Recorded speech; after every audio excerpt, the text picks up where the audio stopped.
안녕하세요. 이번에는 또 배경이 바뀌었죠? 우리 여기 랩실에 조금 이제 배경까지 조금 꾸며서 한번 제대로 만들어 봤습니다. 어, 이번 시간에는 NCS 내성공사의 학습 모드를 이제 우리 한번 읽어보는 시간을 가져보면 어떨까 싶어서 한번 만들어 봤습니다. 그러면 우리 학습 모드로 한번 가봅시다. 이번 시간에 배울 학습 모드는 대분류 전기 전자, 그리고 중분류 전기, 그리고 전기 공사를 따라서 이제 학습 모드를 따라 내려가면 이제 우리가 기존에 계속 봤던 어, 내성공사, 그리고 외성공사, 그리고 변전설비 공사에 대한 세 분류가 있습니다. 이 중에서 동력 설비 공사에 대한 내용입니다. 그래서 우리 학교에서 다루는 동력 제어반 공사나 동력 설비 공사, 그리고 이를 시운전하는 데까지가 우리 학습 내용입니다. 그러면 실제로 학습 모드를 좀 더 깊이 들어가 보겠습니다. 차례를 한번 살펴보도록 하겠습니다. 차례는 마찬가지로 음, 1. 동력 제어반 시공하기, 2. 기동 장치 시공하기, 3. 전동기 시공하기, 4. 동력 설비 배선 시공하기, 5. 현장 동력 설비 시운전하기, 6. 원방 동력 설비 시운전하기로 구성되어 있습니다. 즉, 동력 기기에 대해서 전반적으로 제어반이나 기동장치, 그리고 배선까지 설치하고 나서 시운전까지 하는 게 이번 학습 모듈의 핵심입니다. 자, 계속 수업을 조금 더 한 걸음씩 깊이 들어가고 학습 모듈도 같은 내용입니다. 그래서 우리가 쭉 살펴보면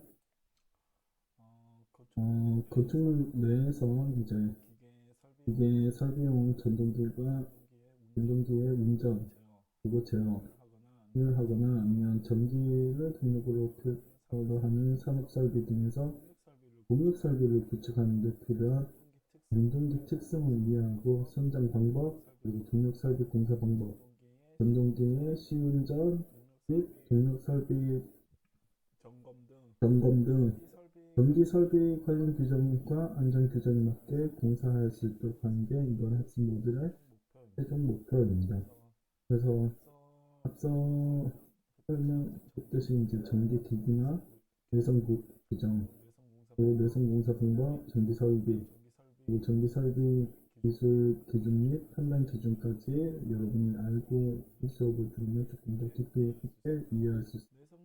내성 규정이나 내성 공사 같은 경우는 지난 시간에 배웠는데 전기 설비나 전기 설비 기술 기준 및 판단 기준 같은 경우에는 자세히 생각해 보면 중간중간에 뭐 법칙 공사는 이렇게 해야 한다 아니면 어, 배선은 이런 식으로 설치를 해야 한다 하면서 우리가 살짝 엿보았습니다. 이번 시간은 조금 더 깊이 있게 다뤄보도록 하겠습니다. 그래서 이러한 학습 모드 안에서 이제 내용 체계는 앞서 이제 우리가 그 목차에서 한번 살펴봤었고, 그러면 우리가 이제 실제로 학습 1부터 우리가 나가도록 하겠습니다. 학습 1, 능력제반 시공하기입니다. 이걸 위해서는 이제 먼저 첫 번째 알아보도록 하겠습니다.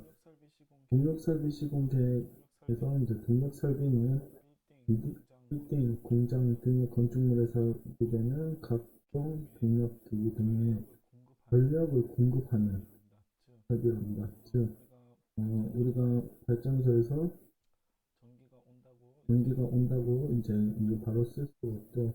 그래서 이제 공장으로 들어온다고 해도 공장으로 전기가 들어오면 이거를 어떻게 처리를 해서 모터에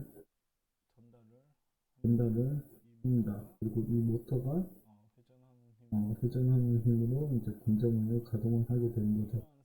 이러한 설비를 동력 설비라고 하고, 건물에 설비되는 공기 조화용 설비, 그 공기 정화기죠. 또는 급배수용 펌프, 물을 빼거나 아니면 채우는 용의 펌프, 그리고 우리가 가장 많이 접하는 엘리베이터, 등 기타 각종 동력기기에 이제 필요한 전력 설비뿐만 아니라 배선, 감시, 제어, 설비 등 급전 설비를 모두 포함한 게 동력 설비라고 합니다.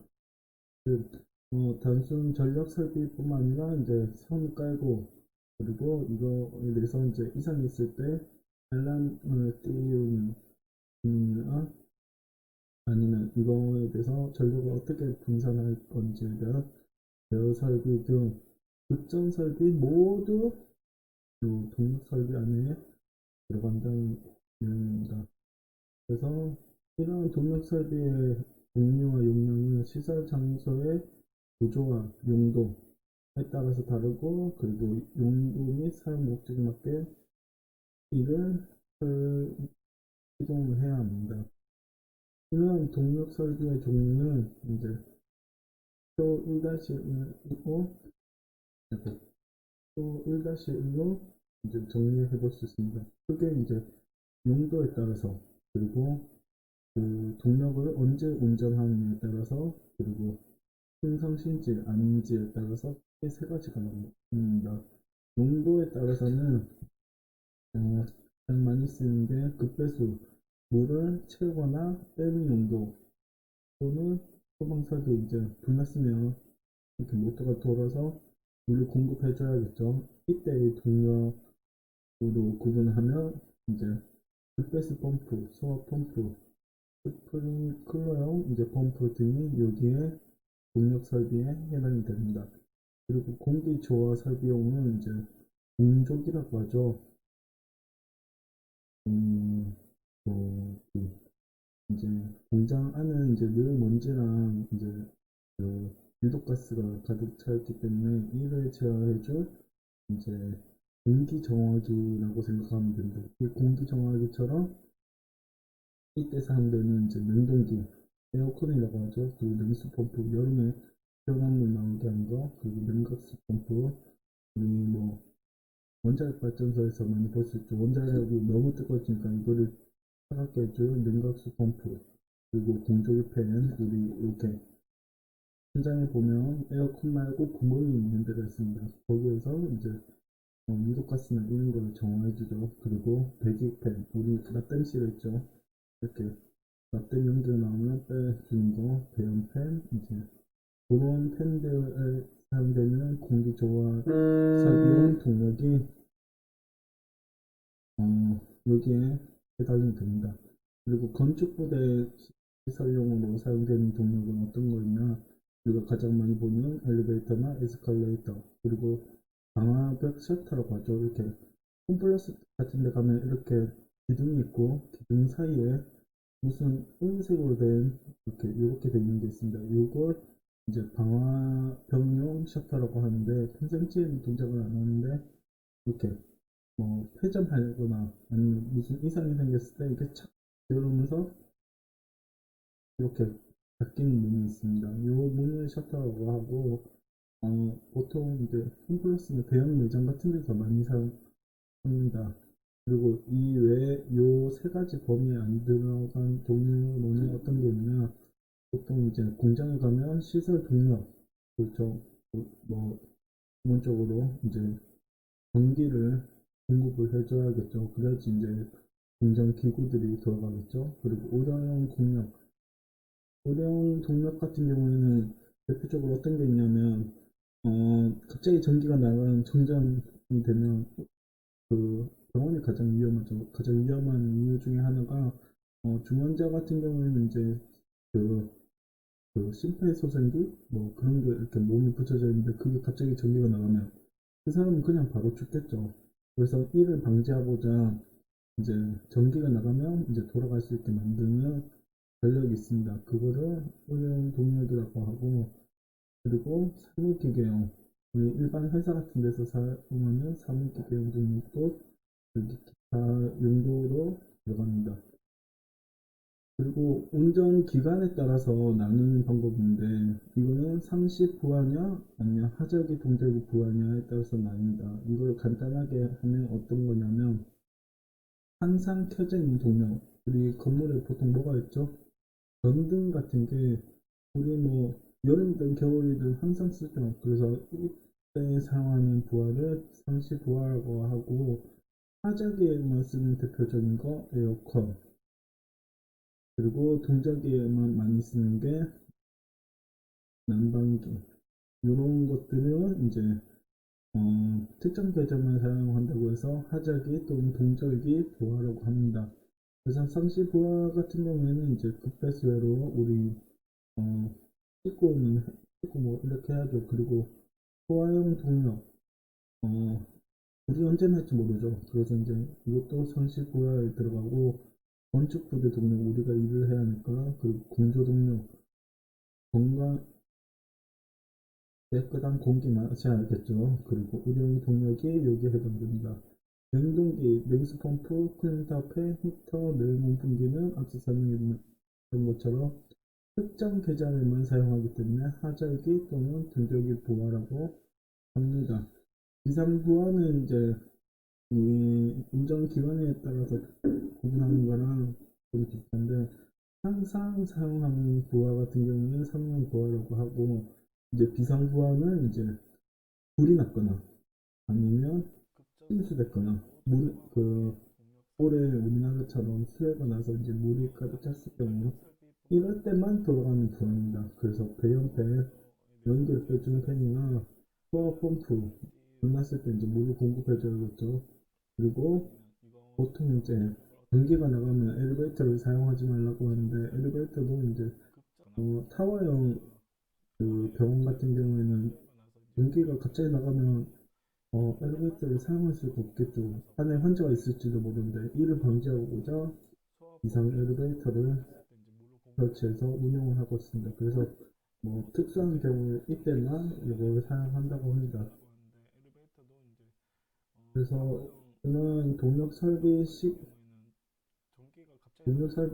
어떻게 이제 계획하고 설계를 하느냐를 살펴보면,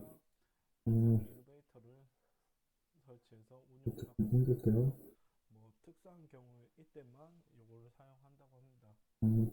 보통 이제 사내와 같은 이제 사항을 이제 고려합니다. 첫 번째로 건물을 어떻게 관리할 건지, 어, 여름에만 관리할 건지 겨울에만 관리할 건지 아니면 왔다 갔다 하면서 관리할지, 이거에 대해서 정리하고 이 건물에 이제 동력 부하를 어떻게 설치할 건지가 이제 정해져야겠죠. 뭐 앞에 건물 관리 방법상 이 건물은 공장으로 쓰겠다. 그러면 공장에 필요한 이제 배선 이런 것도 필요하고, 기구랑 연결해야 할 전력을 어떻게 구성하는지, 전력 용량도 달라지겠죠. 이런 것들을 이제 어떻게 감시하고 제어할지를 확인하고, 이 공사를 주최하는 시공주, 주인이죠. 이 공사에 돈을 갖고 있는 사람, 이 시공주와 사전 협의해서 이런 식으로 그 공사를 하겠다고 이제 이야기가 되면 됩니다. 이렇게 협의가 되고 나면 두 번째로 기기의 용도랑 위치, 용량을 확인하고 이에 맞게 대응 및 보호 방식을 결정하여 다시 한 번 더 이제 시공주랑 협의가 됐기 때문에 건축 설계자랑 협의를 해야 합니다. 즉, 이 사람은 주인이기도 하지만 건축 설계자 같은 경우에는 이제 우리가 이렇게 건물이 있다면 이 건물의 주인은 시공주고, 이 건물 안에 배선이 어떻게 들어갈 수 있게 이제 배관을 설치해 줄 사람이 건축 설계자가 됩니다. 이 건축 설계자랑 협의를 해야 합니다. 이 건축 설계자랑 협의가 되고 나면 기기의 용도, 위치, 부하 확인, 기기의 제어 및 보호 방식을 결정해서 기기의 동시 사용률 등을 고려해서 동력 설비 설계자와 협의를 해야 합니다. 즉, 시공주, 건축 설계자, 그리고 동력 설비 설계자 요 세 명이랑 이제 동력 설비를 어떻게 할지 이제 협의가 끝나고 나면 이거에 따라서 이제 동력기기 우리가 시공할 동력기기의 위치, 용량, 크기, 제어 방법을 최종 결정하고 나서 전압의 종별을 결정을 해야 합니다. 전압의 종별이 결정이 되고 나면 감시 제어 방식, 즉 혹시나 이상 동작이나 이랬을 때 어떻게 할 것인가에 대해 어떻게 이제 측정해낼 것인지 감시 제어 방식을 결정하고 감시 제어 방식까지 이제 결정이 되고 나면 부호 설비에 따라서 이제 제어반을 어떻게 구성할지를 결정을 해야 합니다. 제어반이 결정되고 나면 분기 회로를 결정하고 이제 동력 기기에 이제 붙일 일람표 배선도 제어 회로 배선도까지 이제 작성하며 동력 설비의 시공 계획 및 설계 순서가 마무리가 됩니다.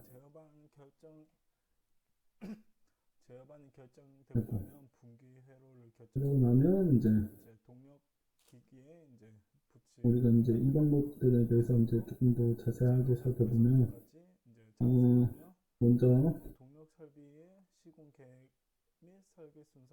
이러한 동력 제어반의 시공 방법을 살펴보면 이러한 동력 제어반은 전동기 운전에 필요한 전원을 공급하고 전동기 제어 및 보호를 목적으로 하는 시스템이 동력 제어반이기 때문에 이러한 동력 제어반에는 배선용 차단기, 전자개폐기, 푸시버튼 스위치 같은 조작기구 등을 사용하여 감시기구 등으로 이제 구성을 합니다. 우리 여기 이렇게 우리 전작가나 이런 현실을 가보면 이렇게 칼로 된 함이 있죠. 여기가 이제 동력 제어반이 됩니다. 이러한 동력 제어반은 설치 방법에 따라서 벽부형, 이렇게 벽에 붙여서 사용하는 방법, 그리고 자립형 이렇게 있으면 여기 각각의 개별 유닛입니다. 유닛 앞에 이렇게 회색으로 되어 있는 게 이제 자립형입니다. 그리고 대형을 제외하고는 대부분 우리가 많은 건물에서 보게 되는 이런 벽부형으로 시공이 되며 이 벽부형 시공 방법에는 매설형, 벽에 붙여버리는 형, 그리고 반매설형, 살짝 이제 튀어나오게 만드는 거, 그리고 노출형, 이렇게 여기 보이듯이 이제 벽 있으면 벽 앞에 탁 튀어나오게 만든 노출형 세 가지로 나눌 수 있고, 그리고 구조와 용도에 따라서 이를 선택해서 시공하면 됩니다.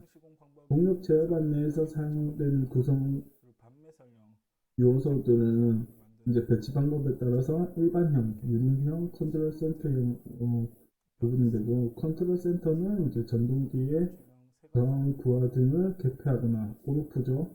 그리고 보호할 목적으로 이제 배선용 차단기, 전자개폐 등의 주 회로 구성 요소나 조작기구 및 표시기구 등을 단위 회로마다 유닛화하고 이를 조합하여 큐비클 등을 모아놓은 것입니다. 즉 일반형은 보통 이제 우리 두꺼비 집이라고 생각하면 될 텐데 그런 일반형이 있고, 그리고 유닛형은 이제 자립형 동력 제어반처럼 어떤 동력기기에 하나 이제 달려있는 걸 이제 유닛형이라고 합니다. 컨트롤 센터형 같은 경우는 이런 유닛형이 여러 개가 있고 이거를 통제하는 하나의 시스템으로 되어 있는 게 이제 컨트롤 센터형입니다. 이러한 동력 제어반을 이제 시공 계획을 세울 때 유의사항이 몇 가지가 있습니다. 첫 번째로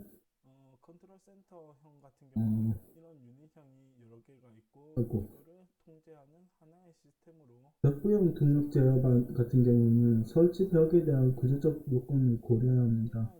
이런 쇠로 된 함을 박는데 벽이 너무 얇아서 이제 시공을 했더니 벽이 튀어나오면 안 되겠죠. 반대쪽 벽으로 튀어나오면 안 되기 때문에 이런 설치벽에 대한 구조적 요건을 첫 번째로 고려해야 하고, 자립형 동력 제어반인 경우는 여기 오른쪽 사진 있죠. 이런 경우에는 전도 방지, 즉 여기 밖으로 함 밖으로 전기가 새어나오지 않게 만들고, 그리고 침수. 보통 이제 지하에 많이 설치하기 때문에 물이 들어왔을 때 여기에 누전되지 않도록 하는 침수에 대한 대책을 마련해야 합니다. 일반형 동력 제어반 같은 경우에는 제어 대상 기기별로 구분하지는 않지만 내부 설치 기기별로 이제 어디 설치할 기기에 별로 따로따로 제작해야 하기 때문에 이걸 고려해서 배치를 하고 제작하면 됩니다. 유닛형 동력 제어반 같은 경우에는 제어 대상 기기별로 구분하고 이걸 각각 유닛화해서 배치해야 합니다. 그래서 제어 동력 기기 수와 동일한 수의 유닛을 설치하도록 해야 합니다. 컨트롤 센터는 이제 유닛으로 구분하고 각 유닛마다 차단된 별도의 공간에 컨트롤 센터를 설치하도록 계획해야 합니다. 마지막으로 동력 제어반 같은 경우는 기본적으로 이건 같은 내용입니다. 고온 다습한 장소를 피하고 설치 환경에 따라 구조 및 재질을 선택해야 합니다. 이제 보통 그 구리선을 많이 하는데 구리선이 부식이 되면 초록색 가루 같은 게 나옵니다. 그런 게 최대한 안 나올 수 있도록 고온 다습한 장소에서는 이게 부식이 심하기 때문에 이런 장소를 반드시 피해서 그 시공 계획을 살펴야 합니다. 또한 이거를 이제 한번 설치하고 끝이 아니기 때문에 보수 및 점검이 용이한 곳에 설치를 해야 합니다. 예를 들어서 뭐 옥상에 이런 데 설치하기보다는 지하에 이제 요걸 관리해줄 관리자 근처에 요걸 설치하면 조금 더 용이하겠죠. 그리고 마지막으로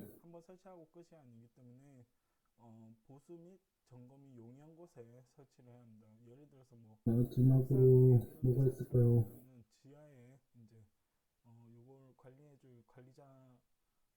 아이고. 마지막으로 대지 잔업이 이제 150V를 넘는 회로에서는 콘센트를 설치하는 경우 이제 접지극이 있는 것을 사용해야 합니다. 그래서 뭐 우리 옛날 같은 경우에는 콘센트가 있으면 그냥 구멍만 뚫어져 있었죠. 요새는 이제 여기 위아래 보면 이렇게 옆에서 봤을 때 이런 갈고리 같은 게 이제 입니다. 그래서 이게 뭐냐, 여기 끝에 따라가 보면 대지에 접지가 되어 있습니다. 이런 접지극이 있는 것을 반드시 사용해야 합니다. 왜냐면 이게 그 저전압 같은 경우에는 누설이 돼서 사람한테 다 떨어지고 위험도가 상대적으로 적은데 150V를 넘는 경우에는 이제 사람한테 그럴 경우 큰 사고가 나겠죠. 그래서 이를 방지하고자 반드시 접지극이 있는 것을 사용해야 합니다. 그래서 여기에서 잠깐 살펴볼 게 그러면 대지 전압이 뭐냐? 대지 전압은 적당한 시스템이 있고 여기 대지가 있으며 대지를 0V로 기준으로 해서 여기 시스템에서 사용하는 가장 고전압과 그리고 대지 전압인 0V 사이의 전압이 150V인 거를 대지 전압이 150V라고 합니다. 그래서 여기 150V 요 부분에 이제 걸리는 전압을 대지 전압이라고 하고 반드시 다시 말하지만 150V를 넘는 회로에서는 접지극이 있는 콘센트를 사용해서 안전을 도모하도록 해야 합니다.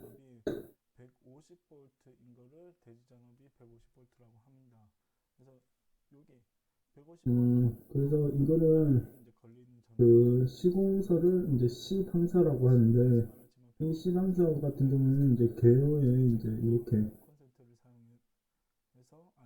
이런 식으로 공사를 하겠다고 많이 표시를 합니다. 그래서 여기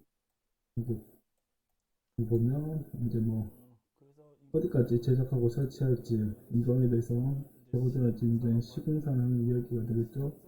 그리고 전력을 어떻게 공급할지 그리고 운전 조건, 전력 계통 및 전압은 어떻게 받아와서 이제 공급할지, 그리고 기기별 라벨은 어떻게 표시를 할지를 이 시방사에 적게 됩니다. 그래서 기비형 라벨 같은 경우는 경교 표시 방법이나 전시 범위, 그리고 라벨 표기 방법을 정하고, 그리고 도장, 색칠을 해야겠죠. 이 색칠에 대해서 어떻게 할지를 적어줍니다. 기기별 라벨은 어떻게 표시를 할지를 여기 시방사에 적게 됩니다. 그래서 기기별 라벨 같은 경우는 경교 표시 방법이나 그리고 전시 번호, 음, 라벨 표기 방법을 정하고, 서랍 같은 그리고 경우는 도장, 서랍이 낮은 거죠. 색칠을 해야겠죠. 이 이거는 이제 색칠을 어떤 형식으로, 그리고 구조, 표기를 적어줍니다. 그리고 전격. 실제로 이제 인적을 시켰을 때 기준 작업이 어떻게 될지를 여기서 이제 시방사에서 정해서 이제 시공사랑, 그리고 그리고 어, 건물주, 그리고 서랍 같은 공역 경우는 설비 공사, 전압이 낮은 이렇게 거죠. 이거는 이제 어떤 형식으로, 그리고 구조, 그리고 전격, 보겠네요. 실제로 이제 시공주와 인적을 건축 시켰을 때 설계자, 기준 작업이 어떻게 그리고 될지 마지막으로 동력 설비 여기 설계자와 시방사에서 정해서 이를 가지고 협의를 시공사, 하면 됩니다. 그리고 건물주, 그리고 어떻게 잘 배웠나요? 그럼 우리 다음 시간에 또 만납시다. 바이.